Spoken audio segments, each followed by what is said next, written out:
One of the first things that you need to do is trying to tap into who it is that you're actually trying to reach. Personalization is key in marketing, and you really need to realize that if you're trying to reach everyone, you'll most likely end up reaching no one.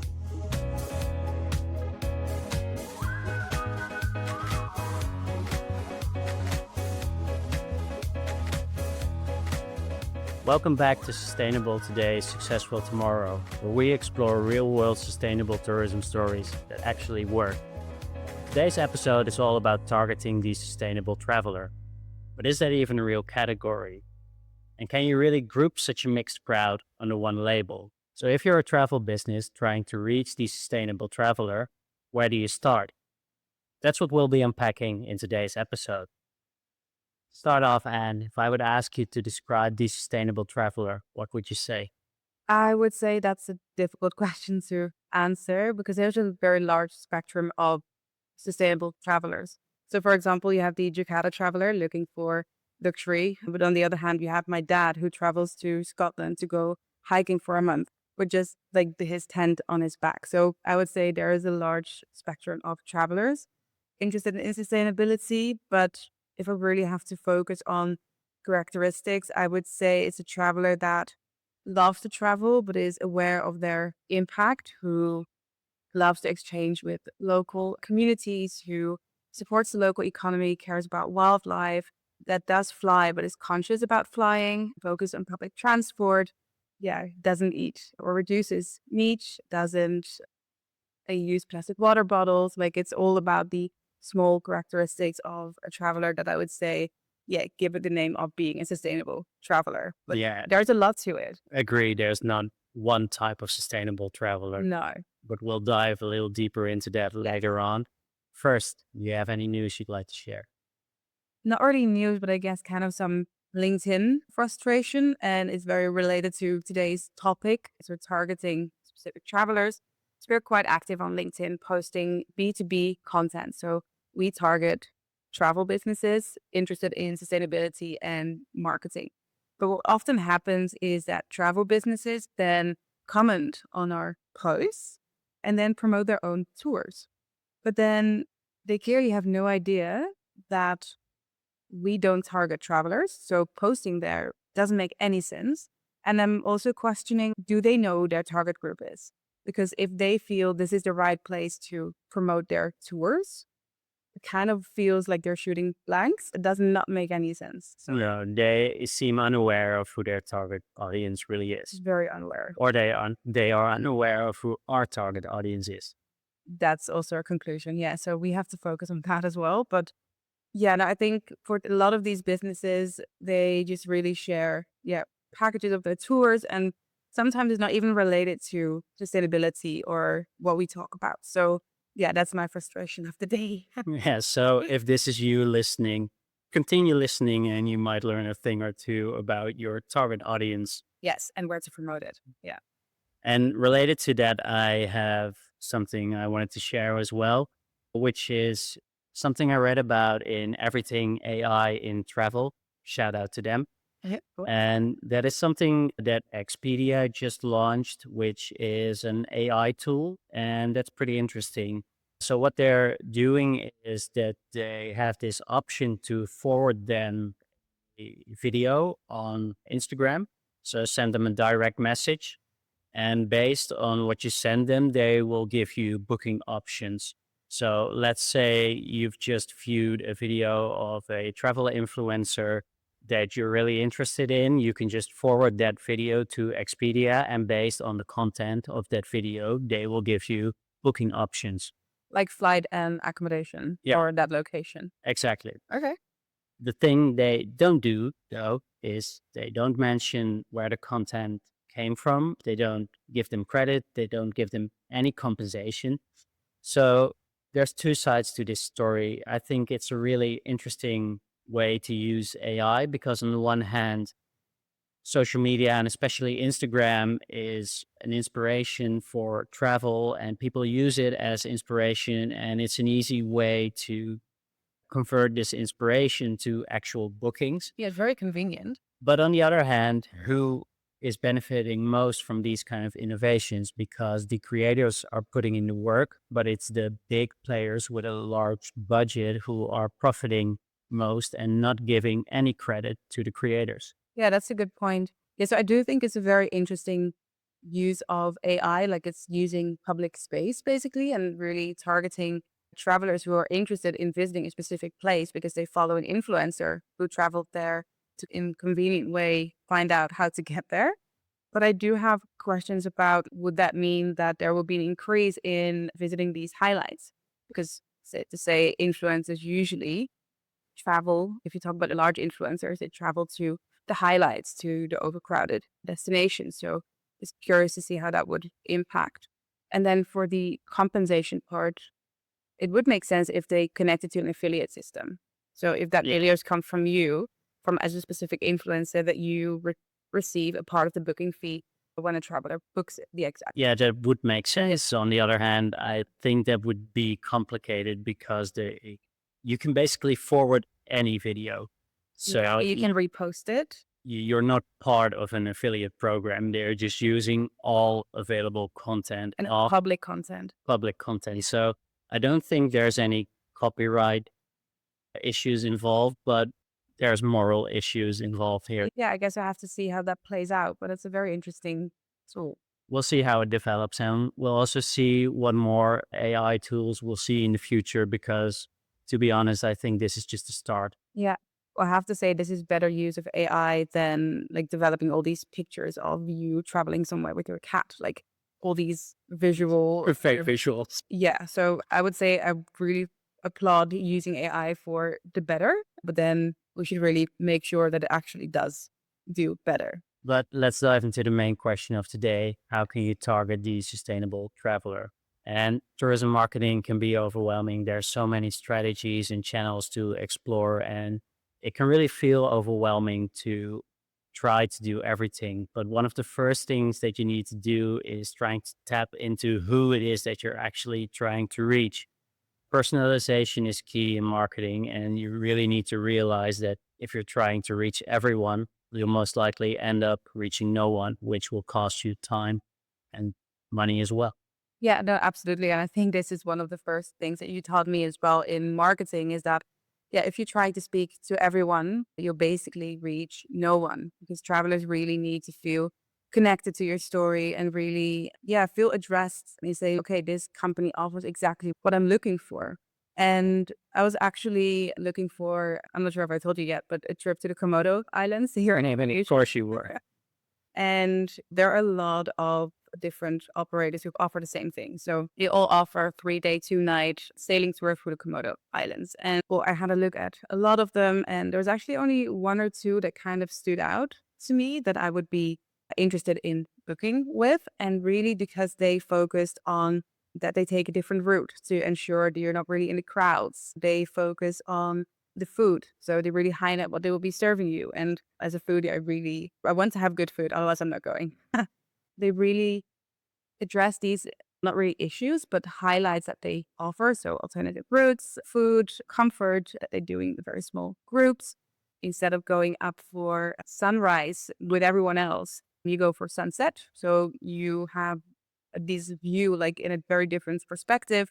And it's basically everything I'm looking for in a trip. But what they've done very smartly is really addressing specific highlights that speak to me. Yeah. And that would make me choose them over another operator. Yeah, because they really addressed it to me.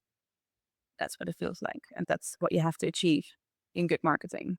Yeah, definitely. That's a good example. And then, so for example, I'm one type of traveler, obviously. So how many types of travelers do you think there are? Like, and also in sustainability, what are we talking about in numbers? Well, to be honest, I don't think I could give you a number. And especially in sustainable traveler, I don't think there's just one sustainable traveler because there's so many types. You have people who are interested in offsetting their flights. You have people who refuse to fly at all. You have travelers who are interested more in the cultural aspects, but you also have people who just like to hike or cycle, which is sustainable in itself. And I think there's just too many flavors to kind of brand them all as sustainable traveler, even though they are. Yeah, exactly. Yeah, so what I said, like this entire spectrum of type of travelers. And yeah, again, here is really important that you specify who to attract. So what kind of traveler are you looking for? And then also what kind of sustainable traveler are you looking for? How would travel businesses move beyond the we want to reach everyone mindset? I think one of the first thing you need to realize is that as a small, medium business, not the especially large ones, you really need to step into a niche. If you don't step into a niche, you'll end up reaching no one. Like I said earlier, you can't market to everyone. So, what niche are you stepping into? I think that's a good question. And well, for example, I used to work with Kenyan tour operators, and Kenya has over 3,000 safari operators, of which many offer the Masai Mara. But then for them, it's quite difficult. Like, how can they distinguish and how can they stand out from this mass of competitors? So, niche is really important here. Yeah. And one thing you can do as a business to get this a little more clear for yourself who it is that you're trying to reach and who your ideal customer is to create a buyer persona. Okay. And a buyer persona essentially is a fictional profile of your ideal customer.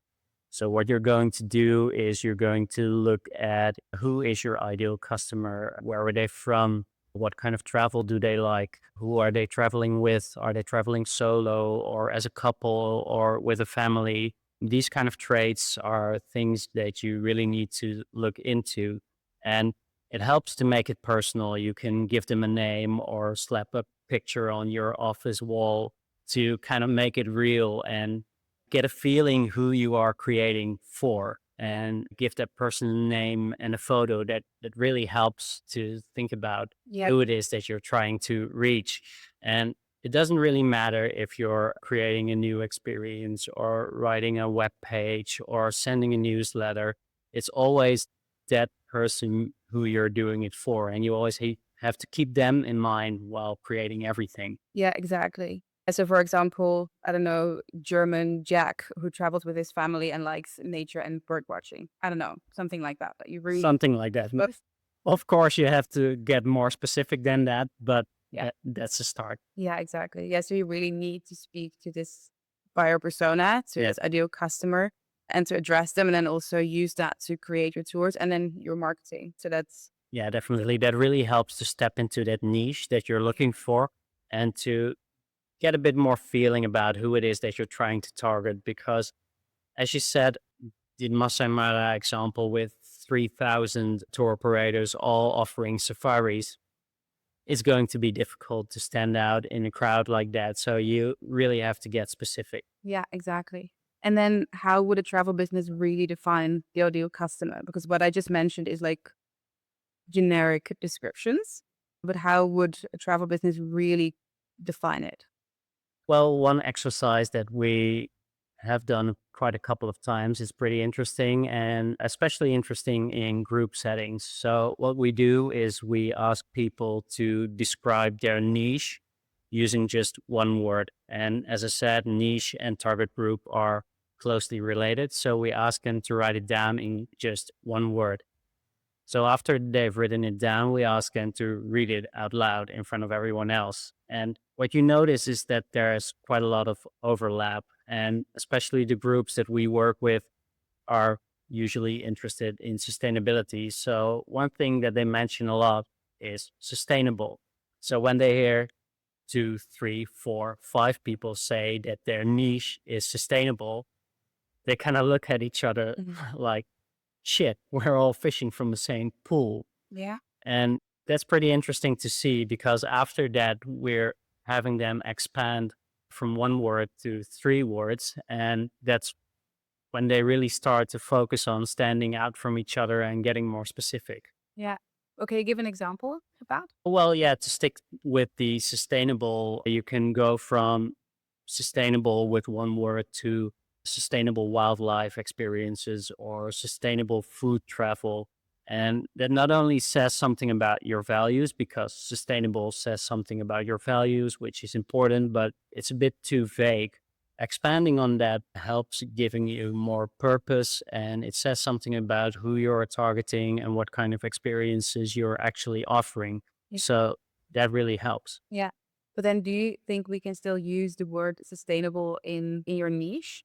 I wouldn't use it myself, to be honest, because it doesn't really, it says something about your values, but it doesn't necessarily mean that it aligns with your target group's values. Yeah, exactly. Yeah, your niche has to be short, so a better use of that one of the three words should not be sustainability, but like something else that really makes you stand out. Yeah, it does. It's just an exercise, of course, but I would advise you to keep it as short as possible, while on the other hand, also trying to be specific. Yeah, and I think also linking it back to the Masai Mara example. So you're not just offering a safari to the Masai Mara, but you're offering it specifically for solo female adventure travelers or families with children or 50 plus bird watchers. I don't know, but really, because it's still the same, it's not the same safari, but it's the same destination, the same activity, basically. But by niching it like that, you really make sure you speak to one specific traveler. Yeah, that's a really good example of how to specify your niche going from safari to solo 50 plus. Bird watching is from going super broad to very specific, Yeah. which is really good. Yeah. You taught me well, so that's good. Yeah, and it's not only important that you only focus on that part of your target group, you can have bycatch as well, right? Yeah, so bycatch is definitely another aspect of that, but let me get back to that later. But first, when you have defined your ideal customer, how do you really know what drives them? Like, how do you find out their exact interests and needs for traveling? Yeah, that's a good question because it's not only about who they are, it's actually mostly about what they care about. So, what gets them excited, but also what challenges do they face and what do they struggle with. So, one thing I would definitely advise is to really look at feedback and start with the positive feedback. So, look for things that what are they praising you for? But on the other hand, also look at negative feedback. What are they struggling with? Why are they hesitating? What problems are they facing? Because really looking deeper into these needs, but also into these challenges, this really helps you in pinpointing your opportunities, actually. And you can really use this to speak directly to your target group. Yeah. And you've worked with so many travel businesses. Do you have any more insights to share on where you can collect these kind of insights? What channels to use? Yes, or definitely what you said, the feedback forms, the reviews, but also social media, like what they share about the trips, and then also the local guides and also office staff, because they are really in direct connection with the traveler and they can really find out like what do they like, what, for example, what changes did they request in an itinerary, or did they like a very specific aspect? Were they very enthusiastic about a certain point? I think that's really important. Yeah, I agree. You should keep in close touch with the people who are in direct contact with the Yeah. customers. Yeah, exactly. And I think it's also not focusing on one channel only to really get your information from as much channels as possible to get the best overview that you can get. But then when you have collected this data, how do you turn this into your marketing? Like, how do you make this connection? Yeah, that's the logical next step to bring these data points into your marketing. And you need to do that in a way that actually resonates with your customers. So, what you need to do is to bring this data to your buyer persona, and you really need to expand on your buyer persona. So you've written down who they are, what they like, what are their pain points, but also what gets them excited. And you really need to think about what this means and how does your ideal customer want to be spoken to? What language or tone of voice do you use? What visuals do you think that they will like? And you can use social media to get that input, but you really need to write it down and make it a part of your buyer persona. And whether you're writing a social media post or a web page, again, you should always keep in mind this buyer persona when you're creating basically anything for your business. Yeah. Yeah, they're the ones you're creating it for. Yeah, exactly. So it always comes back to that person, Yeah. that buyer persona that you're creating it for. And then I think it's also makes sense to then pick the channels that your buyer persona uses. Yeah. And that also differs quite a lot because, for example, I'm not on Pinterest or on Facebook, but I'm on LinkedIn and on Instagram.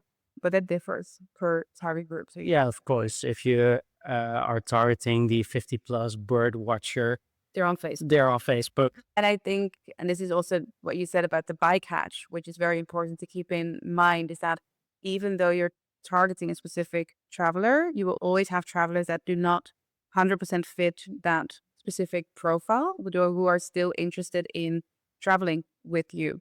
So when I just graduated, I worked for a Dutch tour operator, Better Places, and they're really focused on sustainable travel. They position themselves really well as sustainable tour operator, and they attract and they really focus on attracting sustainable travelers. And basically what their key concept is that travelers can tailor make their entire travel experience in almost any country, but then with a local expert and that speaks their language. So often it's a Dutch person that moved to Peru and who knows all the ins and outs of a destination, but they can help travelers to really, in their own language, really just map out everything they want. And then, of course, they do everything sustainably. So that's the combination. And I remember doing a survey once to really find out what actually drives them, what motivates them to book with this tour operator. And it's actually very interesting that to see that sustainability was not the top priority. It was actually the ability to tailor your entire trip in your local language, because that combination is quite unique. And even though Better Places position themselves as a sustainable tour operator, they do this really well. They not necessarily only attract sustainable travelers. So this is the bycatch that really works for them. But it's always good to keep in mind that you will have different travelers. So do you think the sustainable traveler is the bycatch, or do you think the tailor-made is the bycatch? Because if their own customers say in a survey that it's mostly about being tailor-made in their Well, not mostly. It was like a ranking, but then sustainability wasn't ranked number one. So I think it's a combination. I think sustainability is an added bonus for them. But it's a good question. But also, like, this has been, I don't know, 8 years ago. I don't really know what's happening now, but I thought that's a really good example of you can target anything you want, but it's not necessarily what you're always attracting. your messaging can resonate with someone who you really haven't thought about that Yeah. well. But that's why you need to keep or use your own data to find out who it is that you're actually reaching. And you can change your voice or your target group as well based on what you find out. Yeah, exactly. And I think for Better Places, the good thing here is that even though they might attract travelers who are looking for that tailor made experience, Mhm. they make sure they travel sustainably. Yeah. So there's not really anyone that loses here. No, definitely not. If you're actually targeting, and I'm not saying this is the case with Better Places, but if you're not necessarily targeting sustainable travelers, but are attracting people who aren't that interested in sustainability, but are still traveling sustainably because they book with you, Yeah, that's the I think you've done extra well. yeah, no, definitely. I think so too. And yeah, I think Better Place is a good example. But do you have another travel business that you feel are doing really well in targeting a specific traveler? Yeah, and I thought about this, and I think byway travel is really interesting. And I have to say, I haven't booked with them before, so this is just based on what I've seen on their website. They offer 100% flight free travel, Okay. which is quite a specific, Very sustainable target group, but they do it in a light and fun way, in my opinion, because offsetting carbon usually is quite a heavy subject and people don't find it that interesting. And it can have like this negative context. And I think Byway does that incredibly well because it's light and fun, and all experiences on their website seem extremely fun to me. Yeah. And But then flight free, that means traveling by train. yeah, Yeah. Train travel. Yeah. Yeah, I think this is also what we said in the episode with Natalie about Jakarta travel is that it's changing the narrative. So you're not traveling to reduce carbon. You're not traveling by train to reduce carbon. mm, You're traveling by train because it's a better experience. Yeah, I think they actually do both because I think they have quite extensive calculations. So it is about carbon offsetting, but they do it in a fun way, which I think is brilliant. Yeah. And I have to say, this is not an ad. I just think they communicate brilliantly. Yeah. But then because they're communicating it that specifically, they will probably also have a target group who's already interested in that. Yeah, because they would need that target group for them to be able to be successful in this. Yes. Yeah. Yeah. Aside from being low carbon, it's also fun. And once a travel business has defined their buyer persona, how do they ensure it stays relevant over time? Because yeah, probably changes. Yeah, you need to realize the market changes, people change. So your buyer persona should evolve as well. It's not set in stone. So you should revisit it every once in a while and figure out if your target group has changed, if the market has changed. Does your tone of voice still resonate with the audience you want to reach? So it's not about reinventing the wheel as much as it is about Tweaking. tweaking and staying sharp. And we've talked about this with Theo from Karatunga as well, who actually mentioned that he's made like small tweaks to his target group and that really made his business thrive. So these small changes can really make a big difference. Yeah, exactly. And that's, I think, also the same that we did with the Good Tourism Institute is that when we started, we really had to focus on supporting travel businesses being more sustainable, but we focused on become a better tour operator. And we then learned that, for example, in the UK, a tour operator is a very specific type of business. While we were, as a, from a Dutch perspective, focusing on travel businesses in general. Yeah. And also we learned that the followers that we had, the people that were interested in what we're doing, were already focused on Yeah. sustainability and didn't really need that much support in becoming more sustainable, but rather in how do they communicate sustainability. So it was kind of following like the needs and demands of those that were interested in what we were doing, to turning that into services and content and consultancy in actually helping them do that.